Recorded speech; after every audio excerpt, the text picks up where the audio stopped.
Welcome to the Three Martini Lunch. Grab a stool next to Greg Columbus of Radio America and Jim Garrity of National Review. Three Martinis coming up.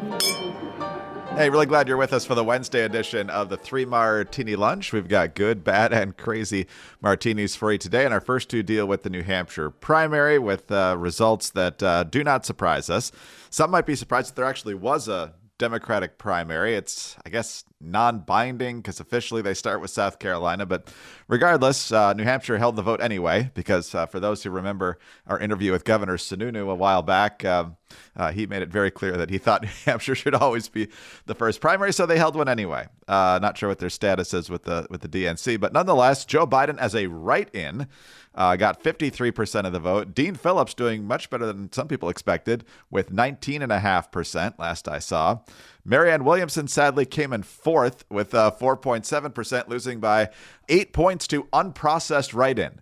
That's not a good sign. So she might finally end up in third once those unprocessed write-ins are tabulated, but she is definitely an afterthought compared to her campaign a few years ago when she got on the debate stage a couple of times. But Jim, a couple of points here. First of all, Dean Phillips getting a fifth of the Democrats who bothered to vote in the Democratic primary, but also Dean Phillips telling CNN that he actually engaged in a campaign tactic that most Democrats think is almost downright evil, and that's actually talking to Trump voters. If you listen to Biden's speech about democracy and so forth, which we kind of referenced yesterday, he basically has written off a huge swath of the country. Dean Phillips actually talked with a bunch of folks who were standing in line for a Trump rally and came away with a pretty positive impression. I got to tell you guys, I went to a Donald Trump rally a couple nights ago. Never been to one. I had an event across the street. I saw the line of people waiting in the cold for hours. And I thought, what the heck? You know, I'm going to be a leader who actually invites people, doesn't condemn them. Met probably 50 Trump people waiting in line. Every single one of them, thoughtful, hospitable, friendly. All of them so frustrated that they feel nobody's listening to them but Donald Trump. A diverse crowd, people who had never been to a Trump event before. My party is completely delusional right now.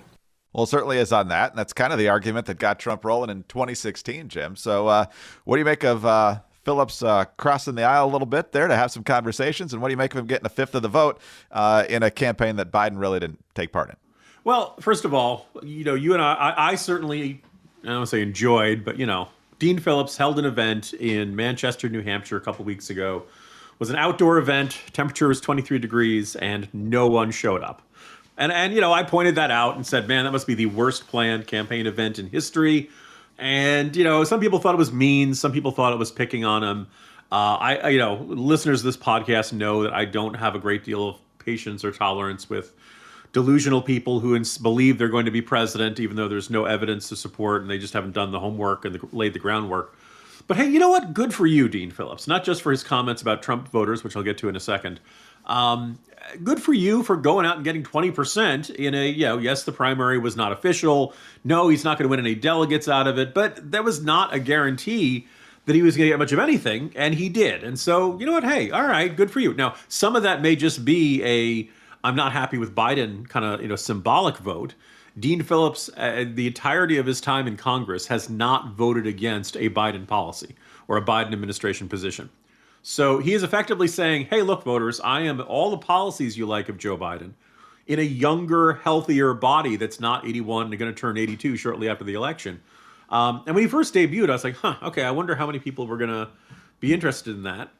You know, now we know 20%. That's not nothing. That's you know, a decent amount when you're taking on an incumbent president. So good for him on that. And regarding his outreach and pleasant interactions with Trump voters, a couple, you know, back in the 80s, during the Cold War, the illustrious singer Sting wrote a song called Russians, and it had the lyric, if the Russians love their children too. And the idea being that, you know, of course, Russians love their children too. We're all human beings. We have much more in common. Isn't the Cold War kind of silly? Or at least that's kind of the implied message of that lyric. I think you can genuinely say certain populations and certain cultures don't love their children the way we do in this culture. When you send them to die, when you train them to be suicide bombers, I don't think you really love your children the way most people in other cultures do. And I think you could look at the Russian culture and the acquiescence to Putin and the aggression in Ukraine, and the fact that they're just diving, sending waves of human, of more soldiers into a bloodbath. Do Russians? I know Sting. This is the message Sting was trying to make, and I have certain friends who love to quote this lyric to me, and I like to shoot back. No, they don't. They don't love their children. Anyway, but it's interesting that folks on the left can say, "Look at the Russians. Look at the Palestinians and Hamas. Aren't we like them? Aren't we all human beings at the end?" But they cannot extend that same philosophy to Trump voters, to fellow Americans. The idea that no, those are the incorrigibles, the irredeemables, the deplorables. They've crossed the moral event horizon. They are not redeemable the same way that Hamas is, the same way that, very Chinese are, and groups like that. No, dictators we can make peace with, but, Americans who vote differently than us, no, that's totally different. And so, first of all, good for you, Dean Phillips, for having this interaction. Good for telling CNN viewers that you had a pleasant interaction with them. And think about what a strangely radical message that is in the politics of the year 2024 to say, yeah, I went out and I spoke to those who support a candidate in the other party, and they're really nice people. We had a good time, even though we don't agree on politics. Why? It shouldn't be radical.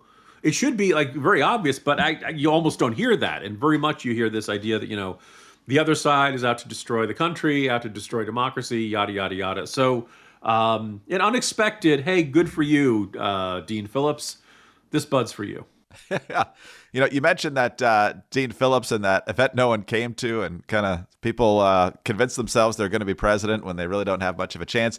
Reminds me of a National Review piece back in the late 90s when Dan Quayle was briefly a candidate in 2000. And there were things happening in the headlines. I don't know if it was in the Balkans or somewhere in the late Clinton years where Dan Quayle was, man, we're really going to have to take that on. That's going to be a serious issue. And of course, Dan Quayle didn't make it past the Iowa straw poll. But nonetheless, these people really do convince themselves that there is a pathway when oftentimes there isn't. I also saw yesterday, Jim, that Dan Quayle left the vice presidency 31 years ago, and he's still younger than the presumptive nominees of both parties. So anyway, there's that. Before we go any further, I want to tell you about 4Patriots. First of all, go to their new website, 4patriots.com/martini. That's where you're going to find fantastic deals on products from generators to survival food kits. And the deals right now include the Halo XT tactical solar flashlight. You get a 4-pack for just $119. And the Solar Go fridge, keeping things cold without ice. But also, especially during these winter storms, you'll want the Patriot Power Generator 2000X, charging more devices for longer during a blackout. Double the capacity, more peak power than ever before, plus new expandable capability for even more power. Keep those critical appliances, the fridge, the freezer, medical devices, and a whole lot more going during a blackout. It runs off a solar panel. You never need gas, fume-free, silent, and safe. 100% satisfaction guaranteed. Visit 4patriots.com/martini to see this week's discounts and deals before they are gone, and get free shipping on orders over $97. Save more and get peace of mind now by going to the number 4patriots.com/martini.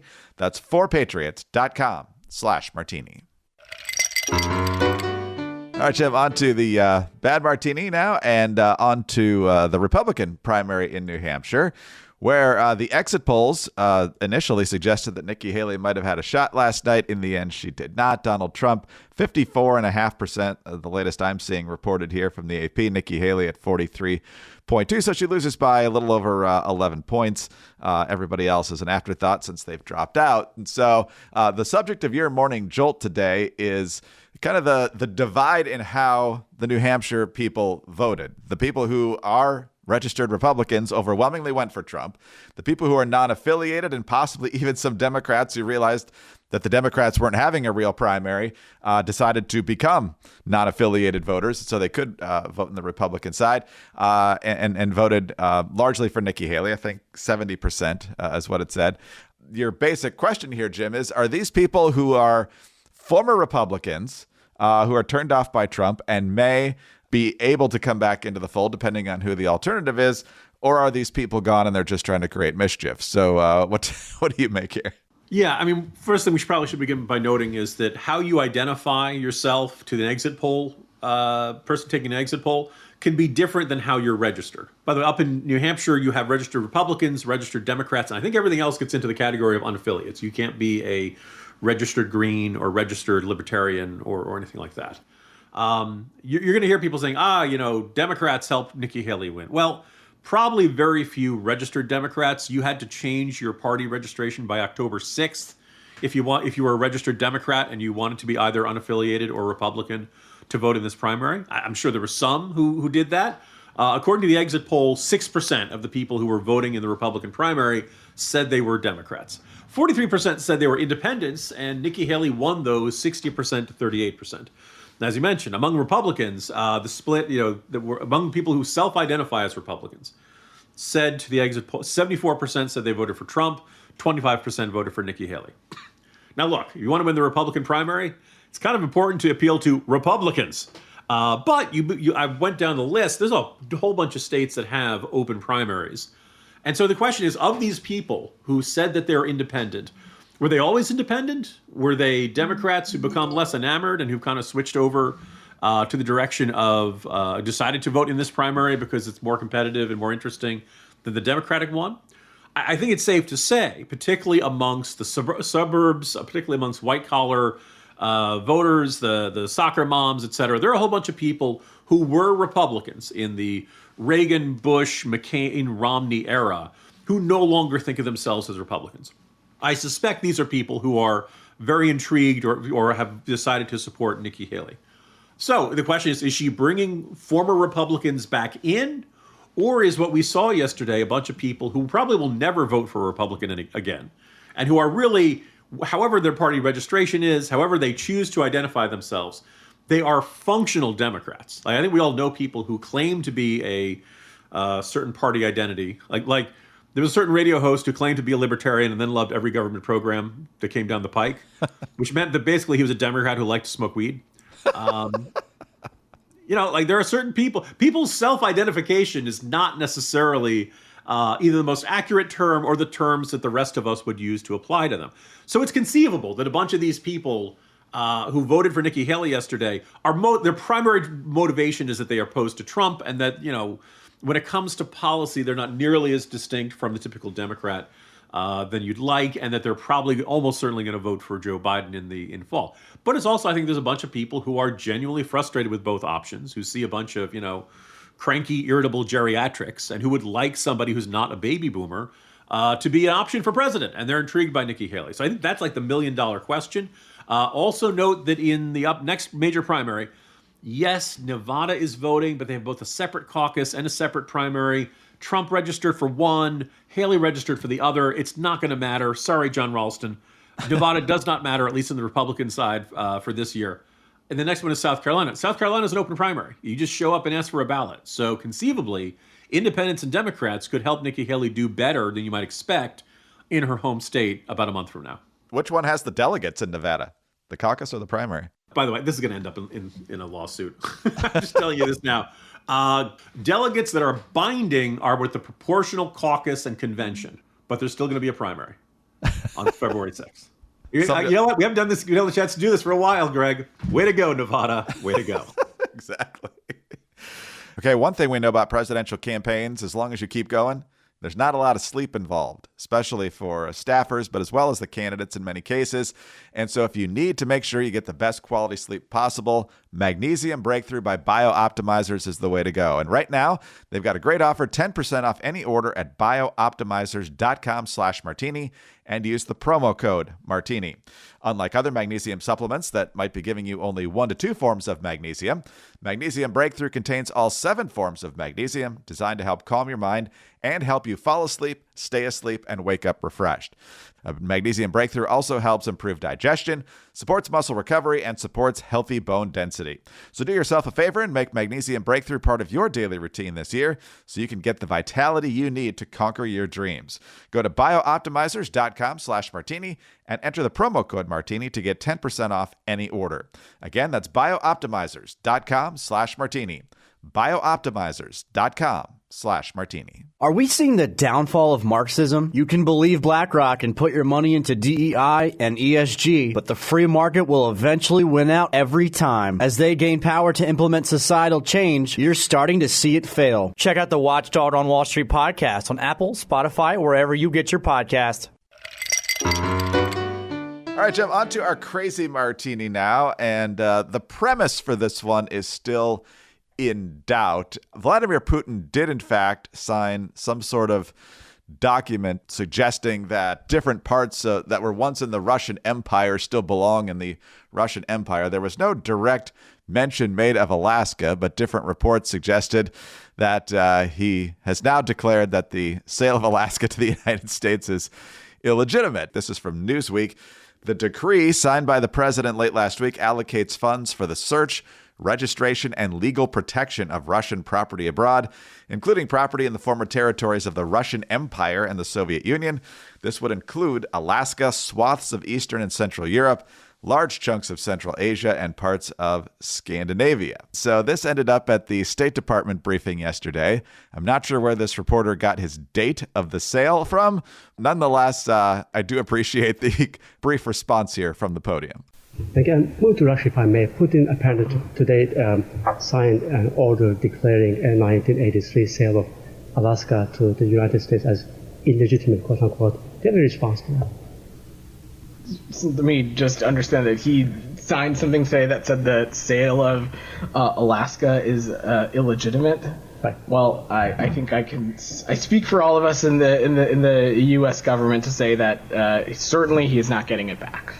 Which is, I think, the right way to say it. So who knows exactly what was meant by the order? Alaska was not sold to the United States in 1983. It was 1867.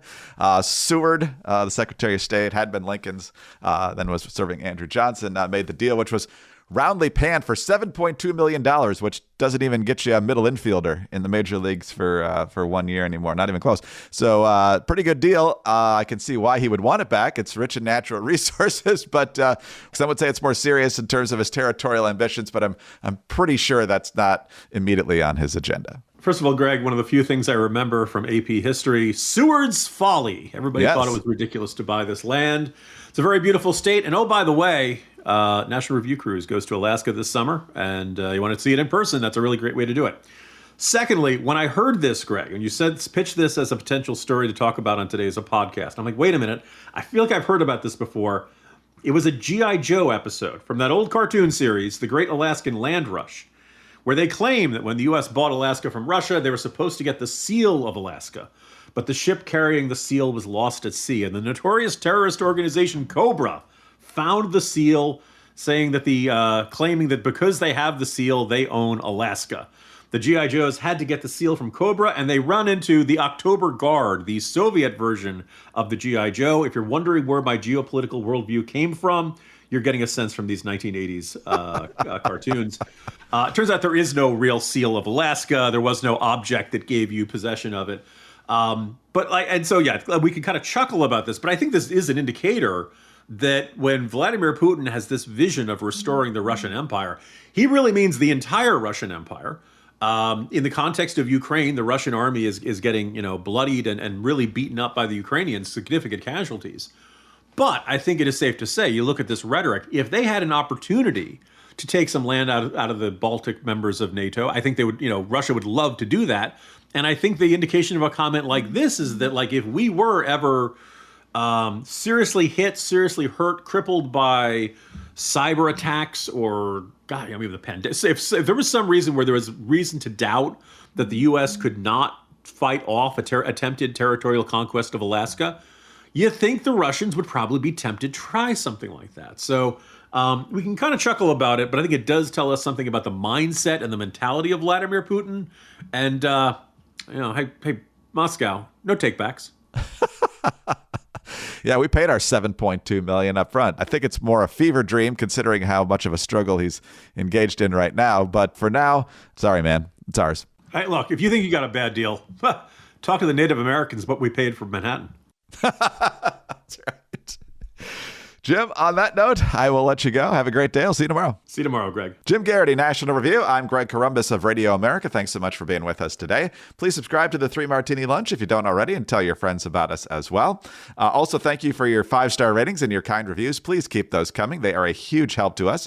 Get us on your home devices. All you have to say is play 3 Martini Lunch podcast. Follow us both on X. He's at Jim Garrity. I'm at Dateline_DC. Have a great Wednesday, and join us again on Thursday for the next 3 Martini Lunch.